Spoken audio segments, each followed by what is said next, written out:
중국 학생 루엔이 유럽 여행에서 직접 목격한 놀라운 이야기입니다. 함께 떠난 여행이었지만 여권 하나로 전혀 다른 대우를 받게 됩니다. 세계가 대한민국을 얼마나 신뢰하는지, 한국 여권이 얼마나 강력한 힘을 가졌는지를 외국인의 눈으로 생생하게 경험한 이야기를 들려드릴게요. 구독과 좋아요, 당신의 클릭이 누군가에게 따뜻한 감동이 됩니다. 안녕하세요. 저는 루엔입니다. 22살이고 중국 충칭에서 태어나 자랐어요. 작년에 네덜란드로 교환학생을 가게 되었는데 그곳에서 정말 좋은 친구들을 만났습니다. 한국에서 온 민준이, 독일에서 온 루카스, 태국에서 온 나타샤까지 다양한 나라 친구들과 친해졌죠. 겨울 방학이 되자 우리는 함께 동유럽 여행을 계획했어요. 폴란드, 체코, 헝가리, 오스트리아까지 2주 동안의 여행이었습니다. 열차표를 예약하고 같은 숙소를 잡고 같은 일정으로 움직이기로 했어요. 모든 게 똑같았습니다. 단 하나를 제외하고는 말이에요. 바로 여권이었죠. 첫 번째 국경인 폴란드에 도착했을 때 일이 벌어졌습니다. 민준이는 자동 출입국 게이트로 빠르게 통과해 나갔어요. 여권을 찍고 얼굴 인식만 하면 끝이었죠. 반면 저는 따로 줄을 서야 했습니다. 중국 여권 소지자를 위한 별도의 창구였어요. 입국 심사관은 제 여권을 꼼꼼히 뒤적이며 물었습니다. 혹시 다른 목적은 없는지, 돈은 충분한지, 언제 돌아갈 예정인지까지. 그 순간 저는 마치 불청객이 된 기분이었어요. 같은 목적으로 왔는데 왜 저만 이렇게 자세히 검사받아야 하는 걸까요? 반면 민준이는 여권만 보여주자 심사관이 웃으며 인사를 건네고 바로 통과시켜줬어요. 그 차이가 너무나 극명했습니다. 저는 그날 밤 숙소에서 한참을 생각했어요. 그리고 궁금해서 헨리 여권 지수라는 걸 검색해봤죠. 결과를 보는 순간 숨이 턱 막혔습니다. 대한민국은 190개국의 무비자 입국이 가능한 세계 제2위였어요. 반면 중국은 83개국으로 세계 60위에 머물러 있었습니다. 같은 아시아 국가인데도 이렇게 차이가 날 줄은 몰랐어요. 학교에서는 중국이 미국 다음 가는 경제대국이라고 배웠는데 현실에서 저는 왜 가장 불편한 사람이 되어버린 걸까요? 여행은 계속됐습니다. 다음 목적지인 헝가리로 향하는 기차 안에서 또다시 입국 심사를 받게 되었어요. 이번에는 기차가 달리는 중에 심사관들이 직접 와서 여권을 확인하는 방식이었죠. 다른 친구들은 여권만 보여주고 간단한 질문 몇 개 답하면 끝이었는데 저만 다시 불려 나갔습니다. 기차 복도에서 따로 서서 더 자세한 검사를 받아야 했어요. 가방을 열어보라고 하더니 짐 검사를 2번이나 했습니다. 그것도 모자라서 제 계좌에 돈이 얼마나 있는지 증명해야 했어요. 모바일 뱅킹 앱을 꺼내서 심사관에게 직접 보여줘야 했죠. 다른 승객들이 지나가면서 저를 쳐다보는 시선이 느껴졌습니다. 마치 문제가 있는 사람처럼 보이는 것 같아서 얼굴이 화끈거렸어요. 한편 민준이에게는 심사관이 정말 좋은 여권을 가지셨네요 라며 농담까지 주고받더라고요. 분위기가 완전히 달랐습니다. 친근하고 편안한 대화였죠. 저와는 정반대였어요. 친구들은 위로해줬습니다. 그냥 나라 차이일 뿐이고 내 잘못이 아니라고 말이에요. 하지만 이상하게도 미안함과 부끄러움이 동시에 느껴졌어요. 같은 목적으로 같은 여행을 하는데 왜 저만 이렇게 대우받아야 하는지 이해할 수 없었습니다. 기차역, 공항, 호텔 체크인할 때마다 똑같은 일이 반복됐어요. 제 여권은 매번 저를 의심받는 존재로 만들었습니다. 추가 서류를 요구받거나 더 오래 기다려야 하거나 별도의 절차를 거쳐야 했죠. 친구들 앞에서 이런 일이 계속 벌어지니까 점점 말이 없어졌어요. 처음에는 괜찮다고 별일 아니라고 웃어넘겼는데 시간이 지날수록 무거워지더라고요. 같은 계획을 세우고 같은 돈을 내고 왔는데 그 안에서 저만 자꾸 검사 대상이 된다는 느낌을 지울 수 없었습니다. 여권 한 장 때문에 이렇게 다를 줄은 정말 몰랐어요. 체코 프라하에 도착한 셋째 날 저녁이었어요. 호텔 로비에서 내일 일정을 정리하고 있는데 독일 친구 루카스가 물었습니다. 중국 여권도 요즘 많이 좋아졌지 않냐고 말이에요. 경제가 발전하면서 여권 파워도 당연히 올라갔을 거라고 생각한 거죠. 저는 핸드폰을 꺼내서 헨리 여권 지수를 다시 보여줬습니다. 83개국이에요. 한국은 190개국이고요. 그러면서 말했죠. 이건 단순한 숫자가 아니라고, 어떻게 대우받느냐의 차이라고 말입니다. 루카스는 놀란 표정을 지었어요. 같은 아시아인데 이렇게 차이가 날 줄은 몰랐다고 하더라고요. 저도 이번 여행 전까지는 몰랐습니다. 그냥 막연히 비슷할 거라고 생각했거든요. 그날 밤 잠들기 전에 한국 외교부 홈페이지를 처음으로 들어가 봤어요. 정말 놀라웠습니다. 재외국민 보호 시스템부터 시작해서 여행 경보 안내, 여권 분실이나 도난 시 대처 방법까지 모든 게 너무 체계적으로 정리되어 있었어요. 영사관 연락처는 물론이고 24시간 응급상황 대응센터까지 운영하고 있더라고요. 심지어 현지 의료진 연락처나 통역 서비스 안내까지 세세하게 나와 있었습니다. 정말 꼼꼼했어요. 반면 중국 외교부 사이트는 상대적으로 단조로웠습니다. 기본적인 정보는 있지만 이렇게 친절하고 상세하지는 않았어요. 마치 국가가 국민을 대하는 태도 자체가 다른 것 같았습니다. 그때 처음으로 깨달았어요. 국민이라는 건 그냥 국적을 의미하는 게 아니구나. 국가가 내가 어디에 있든 나를 지켜보고 보호하려는 의지를 보여주는 것이구나. 여권은 단순한 신분증이 아니라 그 나라가 얼마나 국민을 소중히 여기는지를 보여주는 증거였습니다. 민준이에게 물어봤어요. 해외에서 한국 영사관 도움을 받아본 적이 있냐고. 그랬더니 직접 경험은 없지만 주변에서 들은 이야기가 많다고 하더라고요. 정말 친절하고 신속하게 도와준다고 했습니다. 그 순간 저는 부러움을 느꼈어요. 슬로바키아로 넘어가는 날이었습니다.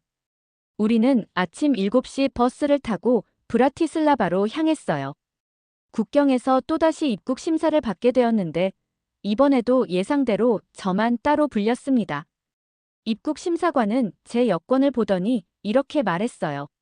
중국인 여행객이 요즘 정말 많다고, 그런데 아직도 비자가 필요한 나라가 많아서 불편하겠다고 말이요. 겉으로는 동정하는 듯한 말투였지만 어딘가 우월감이 섞여 있다는 느낌을 받았습니다. 저는 그냥 네, 그렇습니다라고 대답했어요. 뭐라고 더 말할 수도 없었거든요. 사실이니까요. 그런데 그때 옆에서 대기하고 있던 민준이가 무심하게 한마디 했습니다. 그런 말씀은 조심하셔야 할 것 같은데요. 사람한테 하시는 말씀이잖아요. 정말 조용하고 차분한 목소리였어요. 화를 내거나 따지는 게 아니라 그냥 사실을 담담하게 말하는 거였죠. 하지만 그 한마디가 주는 힘은 엄청났습니다. 입국 심사관은 잠깐 멈칫하더니 죄송하다고 말했어요. 그리고 제게도 더 정중하게 대하기 시작했습니다. 나머지 절차도 빠르게 끝났고요. 그 순간 저는 정말 감동받았어요. 민준이가 저를 위해 나서준 게 아니라 그냥 옳지 않은 일이라고 생각해서 자연스럽게 말한 것 같았거든요. 국적을 떠나서 한 사람으로서 저를 인정해주는 느낌이었습니다. 버스에 다시 탔을 때 민준이에게 고맙다고 말했어요. 그랬더니 당연한 거라고, 별일 아니라고 하더라고요. 하지만 저에게는 정말 큰 의미였습니다. 보호받는다는 느낌을 받았거든요. 그날 이후로 저는 한국 여권에 대해 더 깊이 찾아보기 시작했습니다. 단순한 여행 문서가 아니라 세계가 믿는 국가 브랜드라는 걸 알게 됐어요. 그리고 그 신뢰가 하루아침에 만들어진 게 아니라는 것도 깨달았습니다. 한국이 쌓아온 외교력, 국제사회에서의 신용, 질서를 지키려는 국민성까지 모든 게 합쳐져서 만들어진 결과였죠.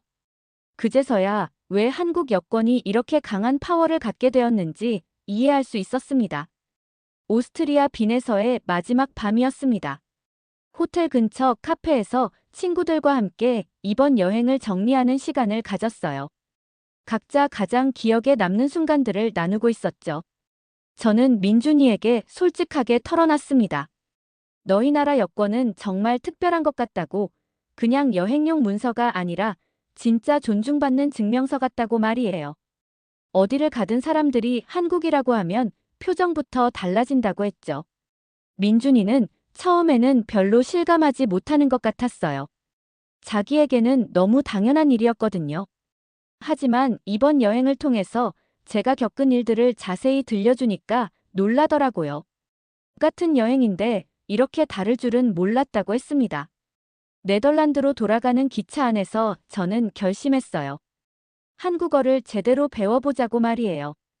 지금까지는 그냥 케이팝이나 드라마 때문에 관심을 가졌던 정도였는데 이제는 달랐습니다. 한국이라는 나라 자체에 대해 더 알고 싶어졌거든요. 숙소에 돌아가자마자 한국 교환학생 프로그램을 찾아봤습니다. 서울대학교, 연세대학교, 고려대학교 같은 유명한 대학들의 교환학생 조건들을 하나씩 확인했어요. 생각보다 까다로웠지만 불가능하지는 않아 보였습니다. 한국어 학습 앱도 다운받았어요. 매일 30분씩이라도 꾸준히 해보자고 마음먹었죠. 처음에는 한글도 어려웠는데 신기하게도 점점 재미있어졌습니다. 특히 한국어의 높임말 시스템이 흥미로웠어요. 상대방을 존중하는 마음이 언어에 녹아있다는 게 인상적이었습니다. 민준이에게 카톡으로 물어봤어요. 한국에서 외국인 학생들은 어떻게 생활하는지, 어려운 점은 없는지 말이죠. 민준이는 정말 자세하게 알려줬습니다. 기숙사 생활부터 시작해서 한국 대학생들과 어울리는 방법, 맛있는 음식점까지 하나하나 추천해줬어요. 그때 깨달았어요. 단지 케이팝이나 한류 때문이 아니라 한국이 쌓아온 진짜 실력 때문에 세계가 인정하는 거구나. 디지털 기술, 교육 시스템, 의료 서비스, 안전한 사회까지 모든 면에서 조용히 강한 나라였던 거죠. 그래서 한국 여권이 이렇게 신뢰받는 거였습니다. 한국어 공부를 시작한 지 8개월이 지났을 때였어요. 드디어 한국 교환학생 신청서를 제출할 수 있는 실력이 되었습니다.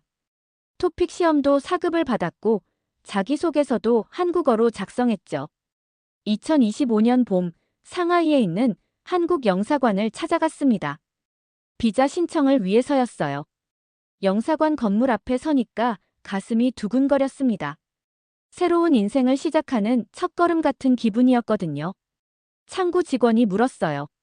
루엔 씨, 대한민국 유학비자 신청자 맞으시죠? 그 말을 들으니 숨이 멎는 줄 알았습니다. 처음으로 제가 스스로 선택한 미래였거든요. 지금까지는 그냥 주어진 길을 따라왔는데 이번에는 달랐어요. 서류 심사는 생각보다 까다로웠습니다. 한국어 실력 증명서, 재정 능력 증명서, 학업 계획서까지 하나하나 세심하게 확인하더라고요. 하지만 이상하게 기분이 좋았어요. 폴란드 국경에서 받았던 의심스러운 시선과는 완전히 달랐거든요. 담당 직원은 정말 친절했습니다.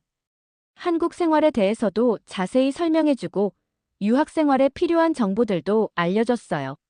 심지어 한국어를 정말 열심히 공부했다고 칭찬까지 해주더라고요. 3주 후에 연락이 왔습니다. 비자가 승인되었다는 소식이었어요. 여권을 찾으러 다시 영사관에 갔을 때 제 인생의 두 번째 여권을 받게 되었습니다. 아니 정확히는 여전히 중국 여권이지만 대한민국 거주 비자라는 새로운 스탬프가 찍혀 있었어요. 그 스탬프를 보는 순간 정말 벅찼습니다. 이제 저도 한국에서 살 수 있다는 증명이었거든요. 물론 여전히 중국 국적이지만 한국이라는 나라가 저를 받아준다는 의미였죠. 민준이에게 바로 사진을 찍어서 보냈어요. 축하한다고, 한국에서 만나자고 답장이 왔습니다. 정말 기뻤어요. 처음 만났을 때는 그냥 네덜란드에서 만난 친구였는데 이제는 한국에서도 만날 수 있게 되었으니까요. 부모님께도 소식을 전했습니다. 처음에는 걱정하셨지만 제가 이렇게 진지하게 준비한 걸 보시고는 응원해 주셨어요. 딸이 더 넓은 세상을 경험하는 것도 좋다고 하시더라고요. 인천공항에 첫 발을 디딘 순간을 평생 잊을 수 없을 것 같아요. 입국 심사대 앞에 섰을 때 정말 떨렸습니다. 이번에는 관광객이 아니라 유학생으로 온 거였거든요. 한국에서 1년간 살게 될 사람으로 말이에요. 심사관이 제 여권을 받아들고는 한국어로 물었어요. 한국에 오신 목적이 뭐예요? 저는 한국어로 대답했습니다. 서울대학교에서 교환학생으로 공부하러 왔다고 말이에요. 심사관이 웃으면서 말했어요. 한국어 정말 잘하시네요. 공부 열심히 하세요. 그 순간 가슴이 뭉클했습니다. 1년 전 유럽 여행에서 받았던 대우와는 완전히 달랐거든요. 의심받는 게 아니라 환영받는 기분이었어요. 물론 여전히 중국 여권을 가지고 있었지만 한국이라는 나라가 저를 받아준다는 느낌을 받았습니다. 지하철을 타고 서울 시내로 들어가면서 정말 놀랐어요. 모든 게 너무 체계적이고 깔끔했습니다. 지하철 안내방송은 한국어, 영어, 중국어, 일본어로 나오고 교통카드 하나로 모든 대중교통을 이용할 수 있었어요. 정말 편리했습니다. 기숙사에 도착해서 룸메이트를 만났는데 일본에서 온 유학생이었어요. 서로 외국인이지만 한국에서 만났다는 게 신기했습니다. 그 친구도 저와 비슷한 경험을 했다고 하더라고요. 한국 여권의 파워를 여행하면서 실감했다고 말이에요. 수업을 듣기 시작하면서 한국 학생들과도 친해졌어요. 그들에게 물어봤습니다. 한국 여권이 이렇게 강한 걸 아느냐고. 대부분은 그냥 당연하게 생각하고 있었어요. 태어날 때부터 가지고 있던 거니까 특별함을 모르는 거였죠. 하지만 저는 이제 알았습니다. 한국 여권은 단지 종이 한 장이 아니라 그 나라가 국민에게 주는 신뢰의 상징이라는 걸요. 어떤 여권을 갖고 있느냐가 아니라 어떤 국가가 나를 어떻게 증명해 주느냐가 나를 바꿔놓는다는 걸 깨달았습니다. 같은 종이 한 장인데 누군가는 그걸로 문을 열고 누군가는 그 앞에서 설명해야 해요. 그 차이가 바로 국가가 쌓아온 신뢰와 품격에서 나오는 거였습니다. 한국은 그런 신뢰를 차곡차곡 쌓아온 나라였어요.